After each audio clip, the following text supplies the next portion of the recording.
Hey guys, Sean, Leslie for Dummies. So this video is kind of started short. You missed a bunch of stuff. But for those of you assembling your FSC, this is a known issue that I deal with. And you may have experienced it. So I'm just going to quickly kind of put my trigger group back, regulator, whatever you want to call it, back together here. So this is a regulator from a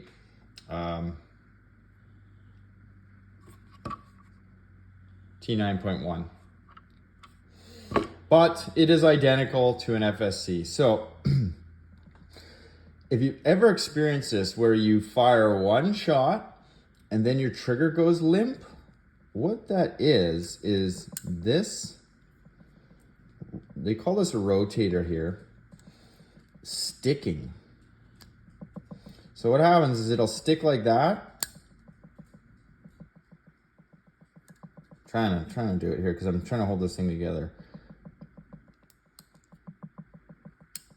This particular cam here sticks up, and then your bolt doesn't reset, your trigger doesn't reset, and you get the limp trigger syndrome.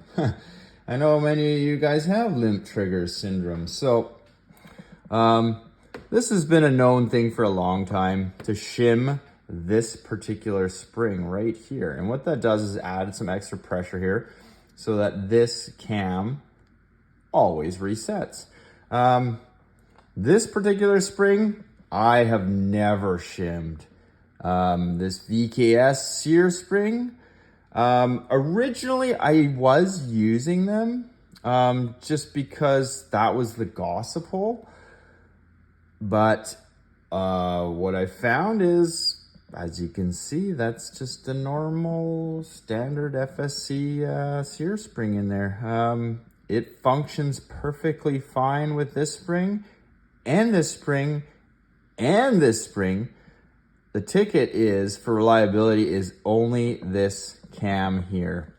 You can do these other ones. I mean, it gives you a peace of mind for sure, but in my experience, it's just money, time wasted. I mean, you do have the regulator open, so it's not really a huge deal to either double that up or change to a VKS spring, but it's completely unnecessary. This is the one. I have 9 times out of 10 this one cam right here. I'll show you again. That one that slips kind of this direction as I'm pulling back on the release. So this is the release, this particular one here. This is the rotator, and this is your sear. Currently, it looks like it's working fine, and it probably will most of the time. Well, you can see there, see? It's stuck. You don't want that stick. See that gap that it just created? That gap is gonna create a misfire. You want it to always click back. So, there are many ways to shim it, but this is how I shim it. So I've already removed the side screws from my regulator. You remove this plate cover, and this is a CO2. Where's the camera lens on this thing? I got a different camera angle right now. This is a CS2 stem seal from the magazine, I believe. There's 2 different ones, and they'll actually both work. I prefer the black one because it's stiffer. There is a clear version of this. Let me see if I got one here. Uh-oh, I'm bumping the camera. Oh yeah, here's a clear one here. Let me move that back. Not much there. So these are identical. One's clear, one's black. The clear one's a little more pliable, so I prefer the black one. Makes no difference, really, I don't think. I haven't experienced any. I've used both, and I have not seen any detectable difference. And where you're gonna see that seal is, well, I don't have bugger. Do I have one here? Okay. Just looking at my mag here. Am I missing one? Oh, no, I'm not. Okay. So the clear one, this is a old T9.1, 8.1 steel aluminum magazine. Where you're going to see that seal is right in that hex bar there. So here's a closer version of it. In this case, because I didn't have a clear at the time, I put a black in there and it works just the same. But if I'm not mistaken, the black one is found in the other end inside here. I could be wrong. It's been a long time since I actually tore this one apart. But either case, they're identical, different durometer, I guess you could call it. Long story short, this is what I use. Clear, black, it don't matter. And how I use it is the sort of the step side. You can see how it's kind of got the ribs on it. That's the step. I use the step with a big dog hair on it down against the face of this spring. So this little conical spring, I put the face step down on it like this. And what you can actually do is you force this bugger on here and it'll actually stay in place. See that?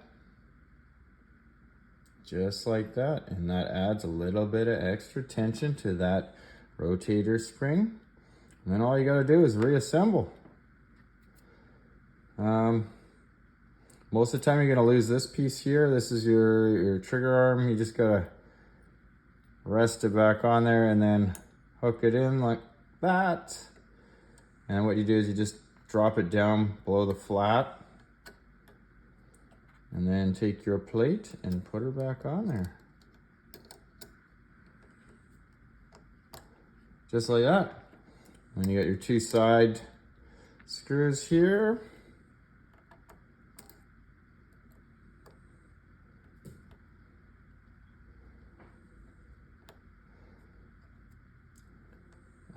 And when you're doing these particular screws on the regulator, please, please, please use the appropriate size Imperial Allen wrenches. This is a 3...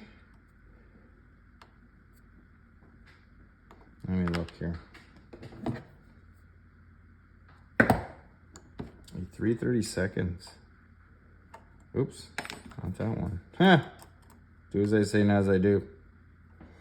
What you don't want to do with these guys is cross thread them. Your regulator is your very most important part of the marker, really. It does all the thinking.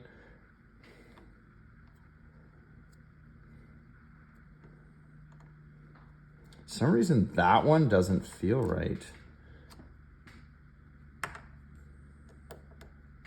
So, just to make sure, because like I said, do as I say, not as I do. I'm just gonna try this one in that hole. Make sure these are the matching ones. They are. Definitely lay your parts out so you remember where they go. I just had to double check for myself that these were correct. This one just is a little, I mean, it's threading. So it's correct. But again, see, I wasn't sure, so I double checked, guys. It's just a little stiffer than I'm used to. My FSC's been apart like a million times, so this one not so much. We'll just tighten those back down.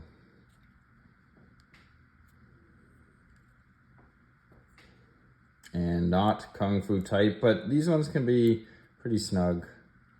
I give them a little torque. No ugga duggas, just torques. Oops.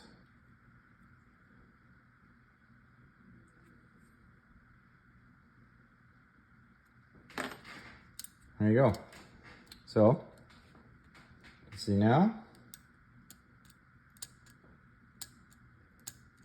There you go, a shim in action. Pretty simple, guys. So yeah, if you're wondering, I am just changing my 9.1 back over to over to CO2. Because I got some tests coming up. No thanks to the community that likes to pollute my mind with ideas that I have to test for myself. And yeah, so stay tuned for those videos, guys. Hopefully that's helpful. Kind of in short order, but it is what it is.